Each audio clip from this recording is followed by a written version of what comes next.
नमस्कार दोस्तों। सदीनामा पत्रिका के यशस्वी संपादक जितेंद्र जितांशु जी एवं संयोजका प्रोफेसर कम्मू खटिक जी का आभार व्यक्त करते हुए मैं अपना व्यंग पाठ शुरू करता हूँ।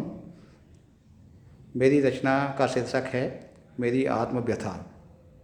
समीक्षा लिखने की कला तो मुझे आती ही नहीं है, पर आजकल पाठ की प्रतिक्रिया देने को अभिशप्त हो गया हूँ।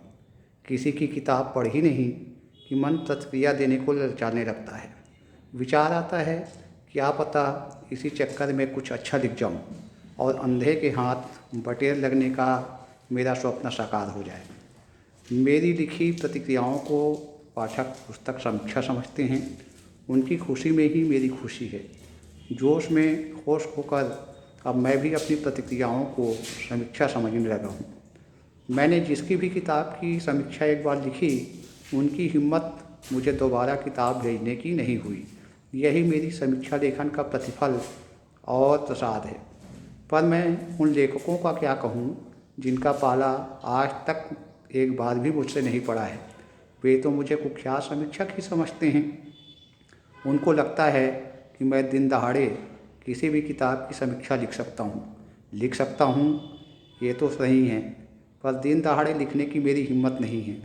लुक छिपकर किताब की भूमिका और अपनी बात से कुछ वाक्यों को उठाकर उसे तोड़ मरोड़ कर और उसी में प्रशंसा के अपने 2-4 वाक्य मिलाकर समीक्षा लिख लेना अलग बात है। लेकिन पूरी किताब पढ़कर समीक्षा लिखने से तो नानी याद आने लगती है। नानी यादों में आकर कहती है कि बस कर पगले, बड़ा समीक्षक बना फिरता है। पहले अपनी ही किताब की किसी बड़े लेखक से ढंग की समीक्षा लिखा के तो दिखा। जब ढंग से समीक्षा होगी तो तुझे नानी के साथ नाना जी भी याद आने लगेंगे। समझा? यादों में ही सही, पर नानी मेरी दुखती रग पर हाथ रख देती है।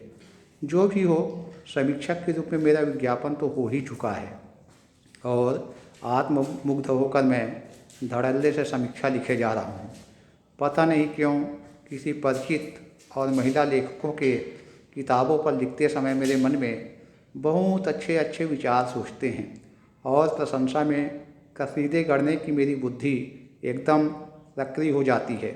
मेरी कलम बिना थके बिना रुके नॉन स्टॉप चलकर लंबी चौड़ी समीक्षा लिख मारती है। मगर जैसे ही किसी अपरिचित पुरुष लेखक की किताब हाथ लगती है तो सारा मज़ा किरकिरा हो जाता है। एक लाइन लिखने में भी पसीना निकलने लगता है और समीक्षा लिखना घाटे का सौदा लगने लगता है। जो भी हो, पर जमे जमाए धंधे पर लात मारना मूर्खता ही कही जाएगी। तो अपना धंधा तो चल ही रहा है। ये अलग बात है कि जिन लेखकों की किताबों की मैंने प्रशंसा की वे तो मेरे मुरीद हो गए, पर जिसकी कमियां गिना दी वे लठ लेकर पीछे पड़ गए। इन दो पहलुओं के अतिरिक्त एक तीसरा पहलू भी है। यह मुझे अभी 2-4 दिन पहले पता चला।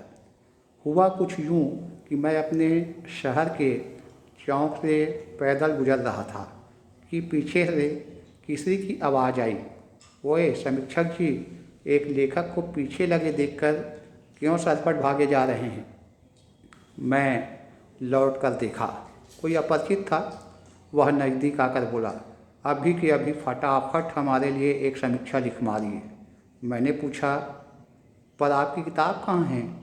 जवाब मिला, अभी हमने अपनी किताब लिखी ही कहाँ है। सोचा पहले समीक्षा ही लिखवा लें ताकि बाद में कोई झमेला ना रहे। मैंने पूछा, अच्छा तो भूमिका कहो ना। भूमिका मिल गई है क्या? भूमिका का नाम सुनते ही उसके चेहरे पर हवाइयाँ उड़ने लगीं। वह थर थर काँपने लगा। फिर वह मुझे भयभीत आँखों से देखते हुए पूछा, आप भूमिका के क्या लगते हैं जी? भूमिका तो अब तक नहीं मिली, पर उसके चक्कर में मेरी जमकर धुनाई हुई थी। आज भी मेरी हड्डी पसली में जब दर्द होता है तो बड़ी शिद्दत से मुझे केवल भूमिका के बाप और उसकी तेल पी हुई लाठी की याद आती है। क्या भूमिका के चक्कर लगाए बिना सीधे समीक्षा की ओर कदम नहीं बढ़ाया जा सकता जी? मैंने समझाया, इसमें और ज़्यादा खतरा है। इसमें धुनाई के साथ ही कुटाई पिसाई की भी संभावना बनी रहती है। यह सुनते ही उसे चक्कर आ गया। उसे संभाल कर मुझे ही उसको पास के होटल में ले जाना पड़ा। कई बार उसके चेहरे पर पानी के छींटे डालने पर उसे होश आया। होश आते ही उसने इधर उधर देखते हुए पूछा, आप क्या लेते हैं जी? उसके आशय से अनभिज्ञ मैंने कहा कि आजकल समीक्षा लिखने के भी पैसे लिए जाते हैं। ये बात तो मुझे भी पता नहीं है, आपको किसने बताया? उन्होंने कहा, नहीं नहीं, मेरा यह मतलब नहीं, बल्कि ठंडा या गर्म से है। मैंने कहा, भाई आपने तो मेरा दिमाग गर्म कर ही दिया है, तो हम दोनों के लिए ठंडा मैं ही ऑर्डर कर देता हूँ। शीतल पे आते ही हम उससे गटकते हुए बातचीत करने लगे। फिर मैंने कहा, अब मैं चलूँ? उन्होंने कसकर मेरा हाथ जकड़ते हुए कहा, मगर आपने तो अभी तक मेरी समीक्षा लिखी ही नहीं। ऐसे कैसे चले जाएंगे आप? जब तक आप समीक्षा नहीं लिखेंगे तब तक मैं आपको छोड़ने वाला नहीं हूँ। मैंने कह तो दिया कि मैं अपनी किताब बाद में ही लिख लूँगा, पर आपको उसकी समीक्षा अभी ही लिखनी होगी। उसकी बातों से मैं आज के पंजे में फंसे चूजे की तरह छटपटा रहा था, मगर अपने आप को छुड़ा नहीं पा रहा था। जी चाह रहा था कि कह दूं, पहले आप ही अपनी किताब की समीक्षा लिख लीजिए। आपकी किताब 2-4 दिन में मैं ही लिख देता हूँ श्रीमान। पर उसके आक्रामक पकड़ से मैं असहाय था।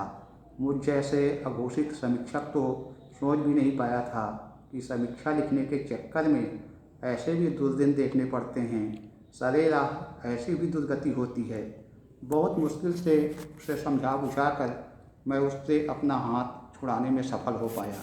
वह खा जाने वाली नज़रों से मुझे एक बार ऊपर से नीचे तक देखा, जैसे कहना चाहता हो कि मेरी किताब की समीक्षा ना लिखी तो देखना तुम्हारा क्या हाल करता हूँ। वह मुझे घूरते हुए आगे बढ़ गया और मैं बड़ी मुश्किल से उससे अपना पिंड छुड़ाकर हाँफते हुए अपना घर लौटा।